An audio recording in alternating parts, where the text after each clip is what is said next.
ओशो के ही प्रवचन से एक छोटी सी प्रतीक कहानी वह आपसे कहूँ तो उससे पूरी बात आपको ख्याल में आ जाएगी। एक जंगल में एक लकड़हारा जाता था, बड़ा गरीब आदमी, लकड़ी काटता, ले जाता, बेचता, बामुश्किल अपने परिवार का पालन पोषण करवाता था। रोज़ बड़ी मेहनत करनी पड़ती थी। जब वो जंगल में आता था तो अक्सर उसको एक पेड़ के नीचे बैठा एक साधु मिलता था, उसको प्रणाम करता था। एक दिन उस साधु ने कहा कि तुम बिल्कुल ना समझ हो, इतनी मेहनत करते हो, जंगल में थोड़ा आगे और क्यों नहीं जाते?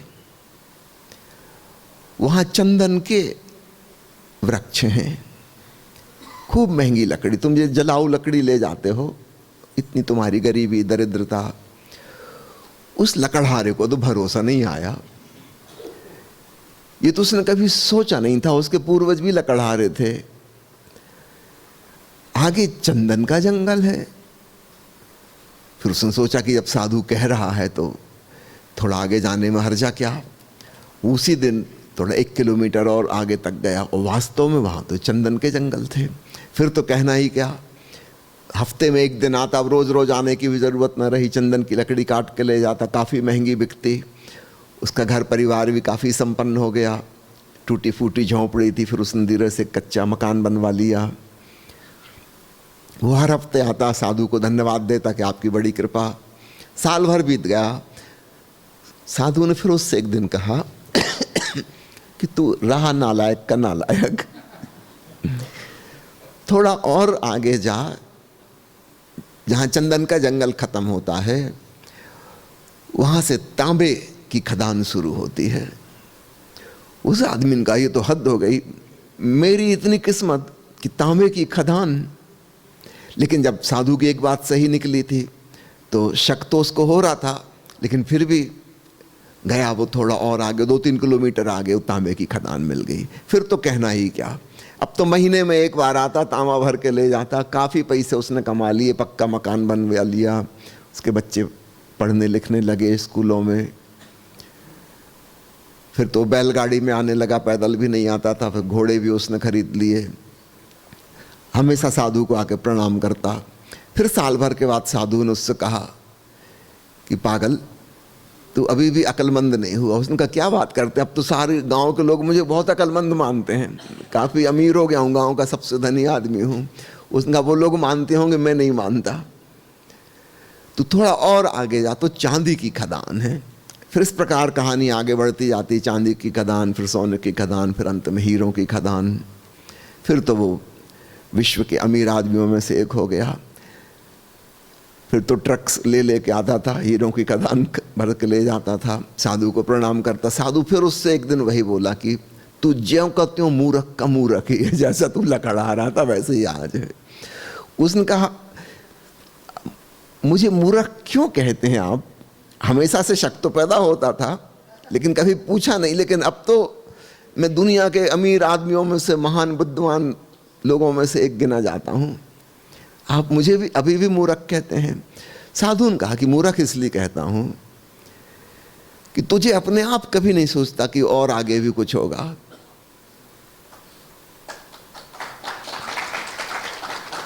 वो आदमी रुका, चौंका। उसने कहा ये बात सच है, आप जितना बताते हैं मैं वहीं तक जाता हूँ। अपने आप मुझे कभी नहीं सूझा कि इसके आगे और भी कुछ हो सकता है। लेकिन अब तो फाइनल बात आ गई, हीरे, इसके आगे और भला हो भी क्या सकता है।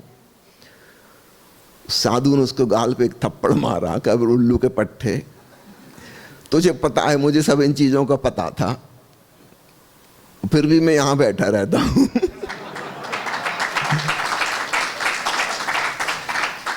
तो कोई और बड़ा खजाना मुझे मिल गया होगा, इतना अनुमान तो नहीं लगा सकता।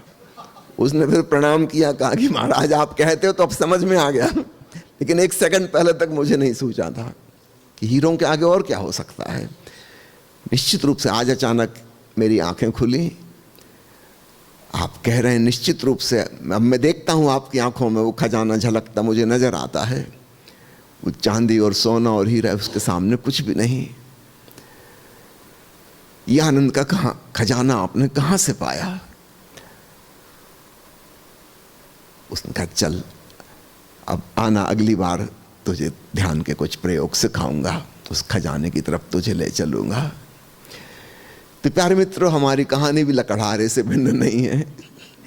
ओशो हमें जितनी दूर का बताते हैं वो ही हम बामुश्किल पकड़ पाते हैं, उस पर भी हमें शंका पैदा होती है ना। हमें लगता है कि आप हो गए बड़े किस्मत वाले, आपको मिल गया, हम तो साधारण आदमी, हमको कहाँ।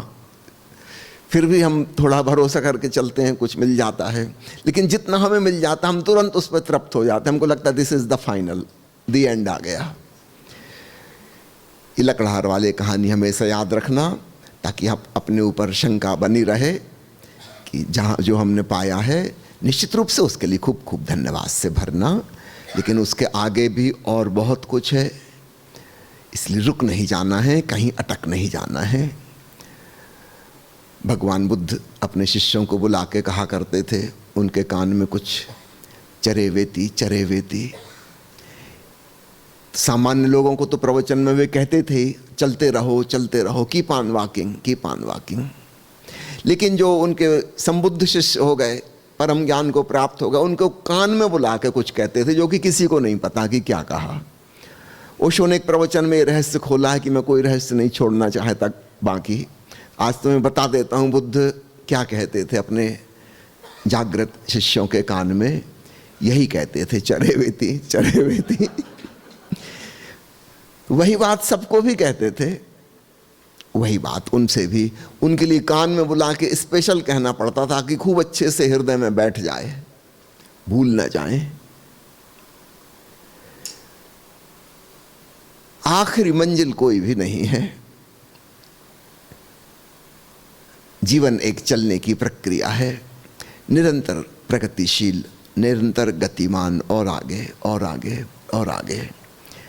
आपने कवियों के गीतों में सुना होगा, अपनी प्रेमिका के चेहरा की तुलना करते हैं 14वीं के चांद से।